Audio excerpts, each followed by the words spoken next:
When you imagine a medieval feast, what comes to mind? Golden goblets, whole roasted animals, kings tearing into banquets fit for legends? Well, the truth is, you're not entirely wrong. But the reality was even stranger and more fascinating. For medieval kings and queens, food was not just nourishment. It was a performance of power. Every meal was a way to remind everyone, nobles, knights, foreign ambassadors, who ruled the land. At the royal table, luxury was on full display. Kings feasted on dishes that ordinary peasants would never see in their entire lives. There was roasted venison, wild boar, swan, and even peacock. And not just roasted. Sometimes the bird was redressed after cooking, its feathers carefully sewn back onto the body so it looked alive as it was carried into the hall. Imagine the shock and awe of guests watching a shimmering, feathered peacock arrive at the king's table. It wasn't about taste, it was about status. Here's a fact. Spices were the true symbol of wealth. Black pepper, cinnamon, cloves, saffron. These were imported from Asia and cost more than gold by weight.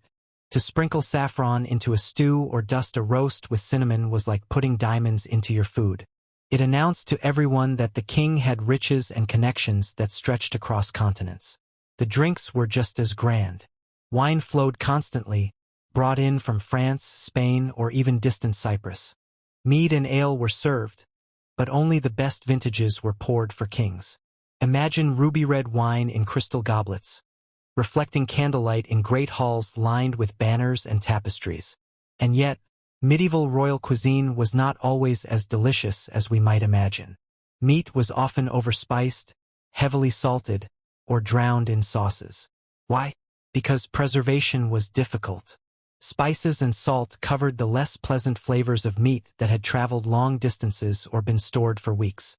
What impressed the guests was not the taste, it was the extravagance. Now, let's picture the ceremony of the feast. Meals could last for hours. Trumpets might announce each course. Servants carried dozens of dishes on silver platters, while musicians played lutes and harps. Jesters told jokes, acrobats performed, and sometimes trained animals were brought into the hall as entertainment. Eating was a show, and the king was always the star. Here's another detail. Not all food was meant to be eaten. Some dishes were created purely for spectacle. Imagine a pie brought to the table that, when cut open, released live birds that flew around the hall. This was recorded in medieval banquets and inspired the nursery rhyme, "Sing a song of sixpence, a pocket full of rye." But beyond spectacle, the royal table also reflected politics. The seating order showed who held favor with the king. The sharing of certain dishes was a symbol of trust. Foreign envoys judged the power of a ruler by the richness of the feast. To serve swan spiced with saffron was not just dinner, it was a declaration of power. And there was plenty of excess. Medieval rulers were known for their gluttony. Chroniclers describe banquets where dozens of animals were slaughtered for a single night's meal. At the wedding of King Richard II's daughter in the 14th century, more than 20,000 liters of wine and thousands of fish and birds were consumed. It was less about survival and more about demonstration. So yes, kings ate like legends, but their tables were also stages, where every dish, every spice, every spectacle was part of a greater drama. The drama of showing the world who held power. But if the royal table was dripping with extravagance, what about the common people? While kings feasted on spiced meats and exotic wines, peasants ate something entirely different.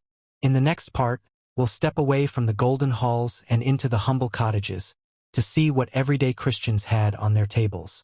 If you were lucky enough to be invited to a medieval royal feast, you didn't just sit down to dinner, you stepped into a theater of power. Every royal meal was carefully staged. It wasn't only about eating, it was about being seen, about displaying wealth and authority. A medieval feast was as much a political event as it was a meal. First, the arrival of food was a show in itself. Trumpets might sound as servants carried in a massive roast boar, its mouth stuffed with an apple, its tusks polished like ivory. A line of attendants would follow, each carrying platters of different meats, pies, and sauces. Guests weren't supposed to eat everything. Many dishes were for display only. They existed to impress, not to satisfy hunger. Here's a fact. In some feasts, cooks prepared illusion dishes. For example, a roasted chicken painted with saffron and edible gold to make it look like a pheasant, or a pastry shaped like a castle, filled with exotic spices and nuts. Guests marveled at the creativity as much as the flavor. Royal feasts also included exotic animals. Records describe dishes of dolphin, porpoise, and even whale meat served to European kings. To modern taste, that sounds strange, but at the time, rare animals symbolized power over nature and distant lands. The rarer the dish, the greater the prestige. Then came the rituals. The king and queen did not simply eat. They were surrounded by ceremony. A servant might kneel to wash their hands with rosewater before each course. Another would fan incense across the hall to disguise the smell of meat and smoke. At some banquets, live musicians played continuously, ensuring the mood stayed festive. Entertainment was as important as food.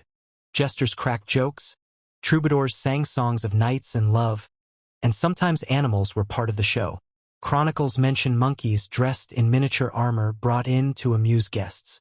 Fire breathers and acrobats performed between courses.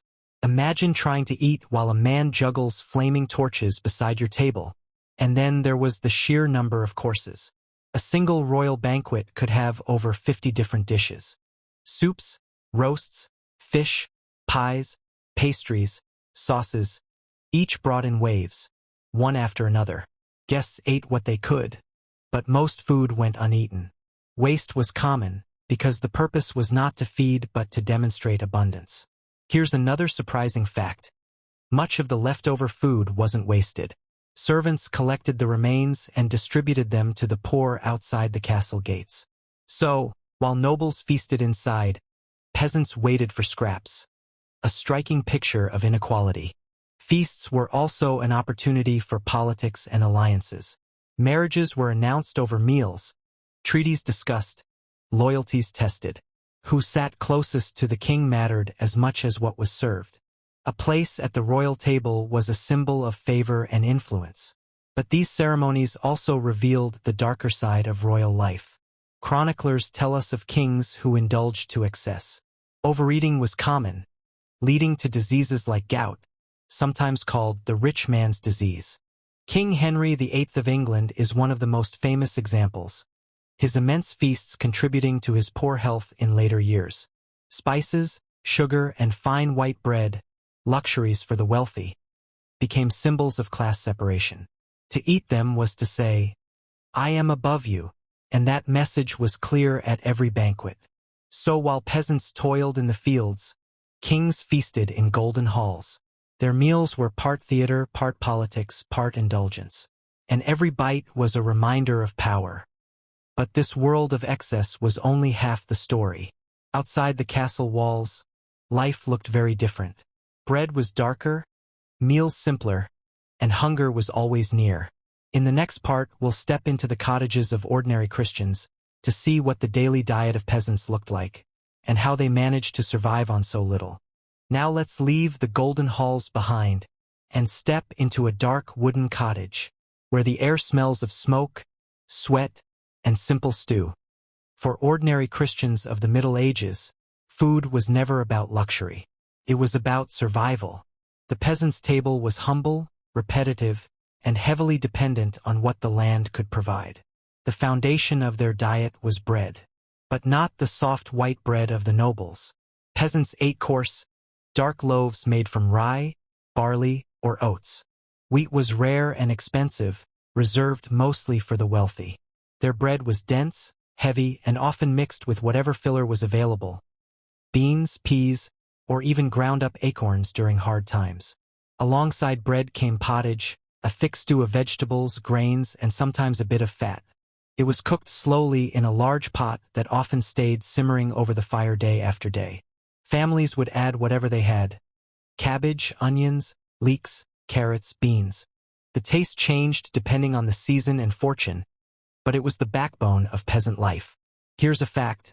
Most peasants ate meat rarely, maybe a few times a year, usually on festivals or special occasions. Instead, their protein came from beans, peas, and lentils. Dairy products like cheese, butter, and milk were more common, especially in farming regions.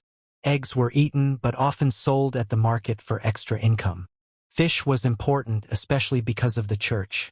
Religious fasting rules forbade meat on many days of the year, sometimes over 150 days annually. On those days, peasants turned to salted or dried fish, or whatever they could catch in rivers and ponds.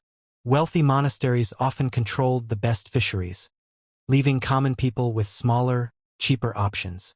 And of course, there was beer and ale. But don't picture strong modern drinks. Medieval ale was weak, often less than 2% alcohol, and drunk by everyone, even children. Why? Because water was often unsafe. Boiling during the brewing process made ale far safer than drinking from a stream or well. In many ways, ale was their liquid bread. Fruits and nuts were eaten when in season, but rarely stored. Apples, pears, berries, and chestnuts could be gathered, though they were far from everyday staples. Honey was the main sweetener, but it was precious, as sugar was a luxury reserved for kings and lords. Life at the peasant table also depended on the harvest. A good year meant full bellies. A bad year meant hunger, and sometimes hunger became famine. During the Great Famine of 1315 to 1317, poor weather ruined crops for years in a row. Chronicles describe people eating bark, roots, and whatever could be chewed. Many peasants starved, while nobles, though inconvenienced, still had reserves. Let's not forget that food was also tied to rent and taxes. Peasants often had to give a portion of their grain, eggs, or livestock to their lord. This meant that even in good years, families might eat less than they produced. The table was not just about survival, but about obligation. Another fascinating fact: medieval peasants used trenchers, stale bread slices, as plates. Stew or meat was piled on top, and after soaking up the juices, the trencher could be eaten or given to the poor. No ceramic dishware was needed for the common folk. So, while kings showed off with peacocks and spiced wine, peasants sat by smoky hearths with dark bread and cabbage stew. Their meals were not about spectacle, but about staying alive one more day. And yet, there's something remarkable here. Though peasants ate humbly, their diets were sometimes healthier than those of nobles. Less fat, fewer heavy sauces, more vegetables and fiber. Kings might die of gout, but peasants, if they survived famine, often lived with stronger bodies. Still, life was precarious. The line between survival and starvation was thin, and one poor harvest could mean disaster. At one table, golden goblets overflowed with wine. At another, a family shared a single pot of cabbage stew. The contrast was not just food, it was survival itself. The difference between what kings ate and what peasants ate was more than a matter of taste. It was a picture of inequality in medieval Europe. For kings and nobles, excess was a constant risk. Feasts lasted for hours, sometimes days. Overeating was common and diseases followed. One of the most infamous was gout, often called the rich man's disease. Caused by too much meat, wine, and sugar, it swelled the joints and left nobles limping in pain. Obesity, rare among peasants, was almost a symbol of status among the elite. By contrast, peasants rarely ate enough to be overweight. Their problem was the opposite: hunger. In good years, they managed on bread, pottage, and a little ale. But in bad years, they starved. Harvest failures, war, or disease could mean months of scraping together roots, acorns, or even boiled weeds to survive. The Great Famine of 1315 to 1317 showed just how fragile peasant life was. Entire villages wasted away while nobles still dined in castles. Here's a detail that shows the gap. While nobles seasoned their meals with cinnamon, saffron, and cloves worth more than gold, peasants seasoned theirs with parsley, garlic, or onions pulled from the ground. The noble's kitchen was international. The peasant's kitchen was local, tied to soil and season. And yet, not all contrasts were what you'd expect. While kings indulged in heavy, fatty foods, peasants often had diets richer in vegetables, fiber, and whole grains. Ironically, their meals, though humble, were sometimes healthier. Nobles, weighed down by wine and meat, often suffered from digestive problems. Peasants, if they survived famine, could be surprisingly strong and resilient. Religion deepened the divide. The church enforced fasting days, forbidding meat. For nobles, fasting meant switching to fish, sometimes rare delicacies like sturgeon or lamprey. For peasants, it often meant going hungry or stretching a pot of beans. The same rule, two very different realities. Another layer of inequality was presentation. At a noble feast, food was art. Pies decorated like castles, meats painted with gold, exotic fruits piled high. For peasants, presentation didn't exist. Food was fuel, shared from a single pot, eaten with wooden spoons or chunks of bread. Here's another fact. Nobles sometimes wasted food deliberately, leaving behind half-eaten dishes to show abundance. Peasants, on the other hand, wasted nothing. Every crust of bread, every scrap of cheese was precious. And then there was the question of drink. Nobles enjoyed imported wines and strong spiced alesh. Peasants had weak ale, little more than liquid bread. It kept them alive, but it wasn't luxury, it was necessity. So, at the top of society, too much food brought pain. At the bottom, too little food brought hunger. Both tables revealed the truth. In the Middle Ages, survival depended entirely on your place in the world. The contrast in diet was a symbol of power. A king's feast reminded everyone of wealth and control. A peasant's bowl reminded everyone of struggle and dependence.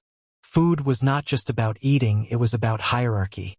When we picture medieval food, we often imagine two extremes: everyday feasts of endless meat for nobles, and tasteless gruel for peasants. But the truth, as always, is far more complicated. Let's start with the first myth. Everyone ate meat all the time. The reality? Even kings did not eat meat daily in the way we might think. Yes, their tables were filled with roasts and exotic animals during feasts, but ordinary days were simpler. Royal kitchens often served fish, bread, and vegetable-based dishes. For peasants, meat was a rarity, but they weren't completely without it. Pigs and chickens were kept in villages, and families ate them for special occasions. The idea of endless daily meat belongs more to fantasy than to fact. Another myth. Medieval food was bland and boring. This one is also false. Nobles loved spices. Saffron, cinnamon, cloves, nutmeg, and pepper flavored their dishes. They experimented with sweet and sour combinations, mixing fruits with meat in stews. Even peasants used herbs like parsley, dill, and garlic to brighten their meals. True, peasant food was repetitive, but it wasn't tasteless. Medieval people valued flavor, they just used different ingredients than we do today. Here's a surprising fact. Sugar was considered a spice. It was imported, expensive, and used in tiny amounts to season meat or sauces. Imagine eating roasted pork sprinkled with sugar and cinnamon. To medieval nobles, that was a delicacy. Then there's the myth. Everyone drank water. Actually, clean water was hard to find. Peasants drank weak ale daily, even children. Nobles drank wine or mead. Water was used, but usually boiled for cooking.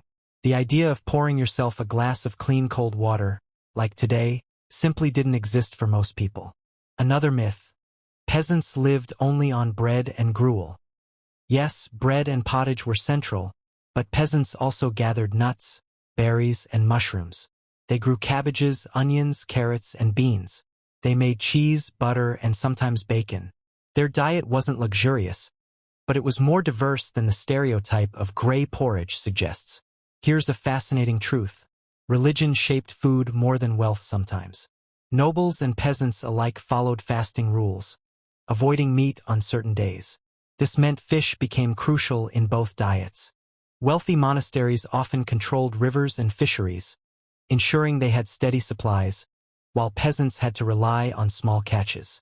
And finally, the myth. Noble food was always better. Not quite. While nobles had variety and luxury, their diets were heavy in fat, salt, and sugar. This often led to health problems. Peasants, though poorer, ate more vegetables, grains, and fiber. Ironically, their diets could be healthier in the long run. A noble might die of gout, while a peasant, if not struck by famine or disease, could remain surprisingly strong. So the truth is this: Medieval food was not simple, not bland, and not equal. It was complex, full of tradition, religion, and symbolism. Food was never just food. It showed wealth, status, faith, and survival. From saffron-coated swans to cabbage pottage, every meal told a story about who you were and where you stood in the world. And even though myths still color our imagination, the reality of medieval food is just as fascinating, and sometimes even stranger than the legends. The feasts are long over, the castles stand in ruins, but the flavors of the Middle Ages, somehow they are still with us. Food in the medieval world was more than nourishment, it was culture, politics, survival, and faith. And though centuries have passed, echoes of that world remain in surprising ways. Let's start with the legacy of bread. For peasants, bread was the foundation of life, and in many ways it still is today. The medieval distinction between white bread for the rich and dark bread for the poor shaped cultural attitudes that lasted for centuries. Even in the 19th century, white bread was considered high status, while brown bread was for workers. Today, ironically, the trend has reversed. Whole grain bread is valued for health, something peasants would have found amusing. Beer and ale also left their mark. Medieval peasants drank liquid bread daily because it was safer than water. Modern brewing traditions in Europe, from German lagers to Belgian Ales, trace their roots back to those everyday brews. While the alcohol content has changed, the idea of beer as a staple drink comes directly from the Middle Ages. And what about the royal feasts? The spectacle of the medieval table influenced how we think of banquets even now. Multi-course meals, elaborate decorations, and ceremonial dining all have their roots in medieval courts. The idea of food as entertainment with music, performance, and showmanship comes from those royal halls. Think about modern weddings or state dinners. The grand tables, the carefully arranged courses, the symbolism of the seating. These are medieval traditions carried forward. Spices also left a powerful legacy. In the Middle Ages, saffron, pepper, and cinnamon were worth their weight in gold. Today, they are common in every kitchen, but their symbolic power remains. The global spice trade that began in medieval times shaped world history, driving exploration, colonization, and cultural exchange. Every pinch of pepper on your dinner plate carries the shadow of medieval wealth and conquest. Here's a fascinating fact. Many popular modern dishes have medieval origins. Meat pies, stews, custards, and even gingerbread all trace back to medieval kitchens. What kings once displayed as luxuries, we now bake in our homes. Religion also left its mark. The medieval practice of fasting shaped European diets for centuries. Even now, traditions like eating fish on Fridays in Catholic countries are direct descendants of medieval fasting rules. The division between noble and peasant diets has also influenced modern culture. We still talk about fine dining versus simple food. Luxury restaurants with rare ingredients echo the royal feasts, while comfort foods like soups and breads carry the memory of the peasant hearth. The same contrast, prestige versus survival, still flavors how we see food today. And perhaps the most enduring legacy is the way food symbolizes status and identity. In the Middle Ages, spices, sugar, and white bread told the world you were rich. Today, truffles, caviar, or vintage wines do the same. The details have changed, but the message is timeless. What you eat shows who you are. So the legacy of medieval food is not just in recipes. It is in the way we celebrate, the way we divide, the way we remember. Every loaf of bread, every glass of wine, every feast with friends, still carries the shadow of a medieval table. The peasants are gone. The kings are gone. But their meals, their hunger, and their indulgence remain part of our story. A story told not only in history books, but on every plate we serve today.